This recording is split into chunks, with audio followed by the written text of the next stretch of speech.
Selamat pagi anak-anak semuanya. Senang berjumpa kalian kembali ya. Minggu pagi hari ini siap dengar cerita ya. Nah anak-anak, minggu pagi hari ini Tante Susi mau cerita yang melanjutkan ceritanya Tante Yuni minggu lalu ya. Minggu pagi ini berjudul Filipus membawa Injil ke Samaria. Nah, bahan ceritanya diambil dari Kisah Rasul 8 ayat 4 sampai 25.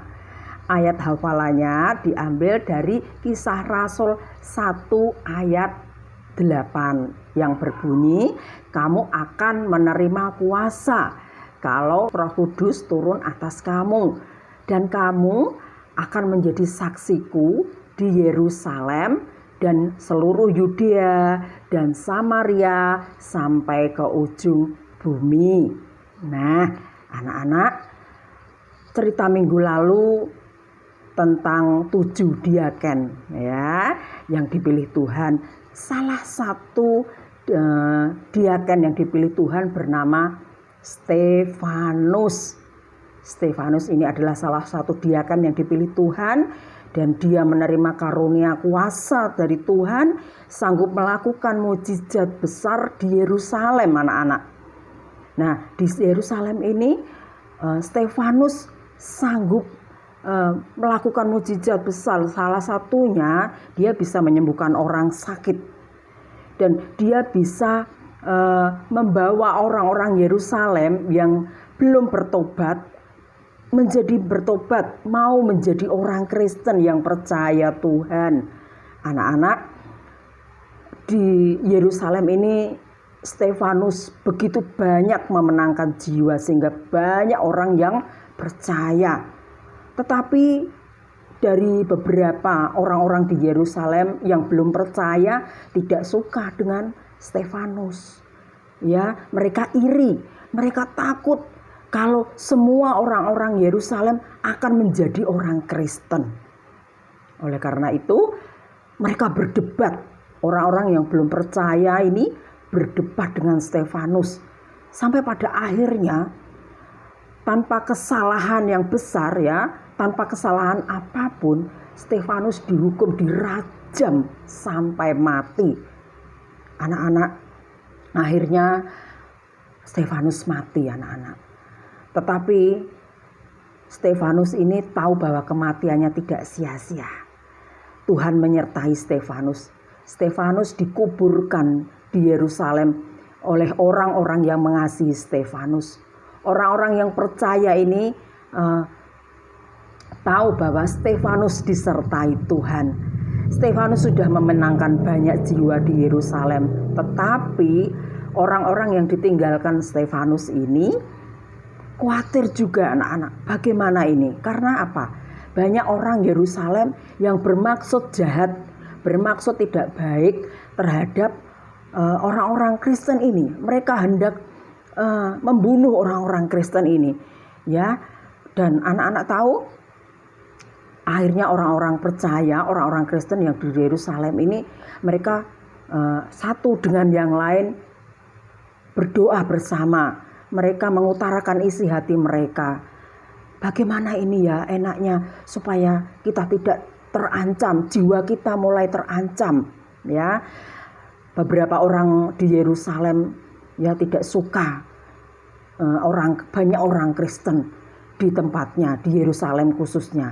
Akhirnya orang-orang Kristen ini berdoa, dia minta petunjuk Tuhan, dan Tuhan memberikan petunjuk kepada mereka. Benar, anak-anak, Tuhan memberikan petunjuk kepada orang-orang Kristen untuk keluar dari Yerusalem. Mereka pindah ke negara lain. Ada yang ke Samaria, ada yang ke utara, ke barat, ke selatan. Mereka menyebar, anak-anak, ya, supaya mereka selamat dari ancaman orang-orang Yerusalem yang tidak percaya Tuhan. Anak-anak, di antara mereka yang meninggalkan Yerusalem ada Filipus. Filipus ke Samaria, anak-anak.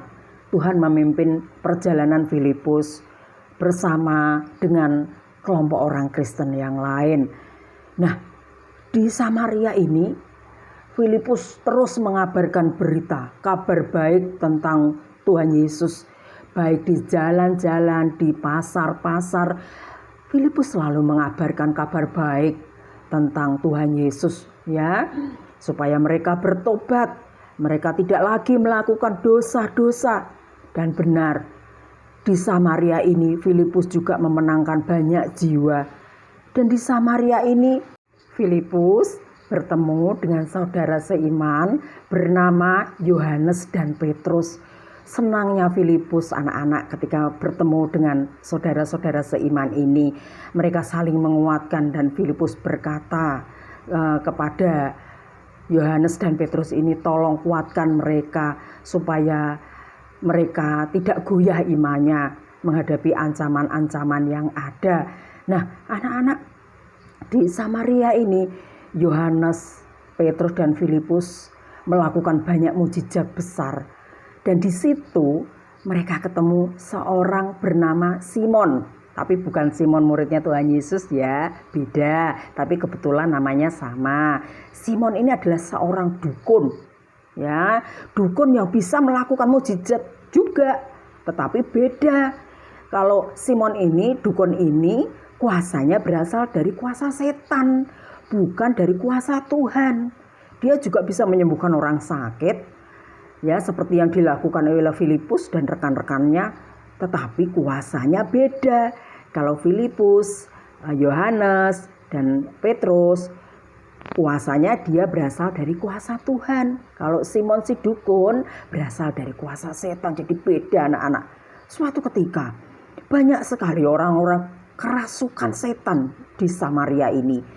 Nah, sedangkan si dukun ini tidak bisa menyembuhkan orang-orang yang kerasukan ini. Nah, yang bisa menyembuhkan adalah Petrus, Yohanes, dan Filipus. Dan mereka tumpang tangan atas kepala orang-orang yang sudah kerasukan setan ini anak-anak. Dalam nama Yesus Allah kami yang hidup, keluar engkau setan dari tubuh orang-orang ini. Benar anak-anak, dengan kuasa Tuhan, Yohanes, Petrus, dan Filipus sanggup mengusir roh-roh ya yang ada, yang merasuki tubuh orang-orang ini anak-anak. Dan orang-orang akhirnya sudah tidak kagum lagi dengan dukun tadi. Mereka meninggalkan dukun Simon tadi. Dan dukun Simon ini bingung ya. Dia juga terkagum-kagum dengan kuasa yang dimiliki oleh Yohanes, Petrus, dan Filipus. Kok bisa ya? Mereka bisa melakukan kuasa yang hebat. Dan Simon si dukun ini mendekati mereka, ya, salah satunya mendekati Petrus dan Yohanes. Dan Simon ini bilang, bolehkah aku mendapatkan kuasa seperti yang kamu miliki? Ini aku bayar kamu. Benar, si Simon dukun ini membayar Yohanes dan Petrus dengan uang yang banyak.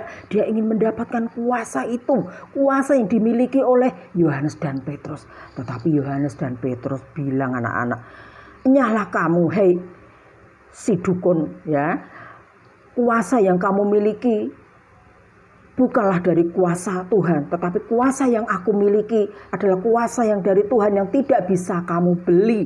Nyahlah kamu, ya. Dan dari situ Simon si dukun ini dia mulai mengevaluasi dirinya, mengoreksi dirinya bahwa dia banyak melakukan perbuatan dosa anak-anak. Si Simon ini bertobat, dia mengikuti Yohanes, Petrus, dan Filipus kemana mereka pergi. Dan juga di Samaria ini banyak sekali orang-orang yang bertobat, percaya kepada Tuhan. Anak-anak, Tuhan ingin bahwa kabar baik ini disampaikan ke seluruh dunia sampai ke ujung bumi, supaya kabar ini bisa supaya kabar ini benar-benar bisa membawa banyak jiwa orang-orang yang berdosa, bertobat, dan mau percaya kepada Tuhan. Nah, anak-anak, ceritanya sampai di sini. Anak-anak tetap sehat, tetap semangat ya, tetap setia. apapun keadaan kita, Tuhan menyertai kita semuanya. Nah, Tante Yuni, Tante Susi, Tante Yani berdoa buat kalian supaya kalian tetap sehat, tetap selalu setia, ya. Nah, bertanya sampai di sini dulu. Minggu depan disambung oleh Tante Yani ya. Oke, sampai jumpa minggu depan lagi. Shalom, Tuhan Yesus memberkati.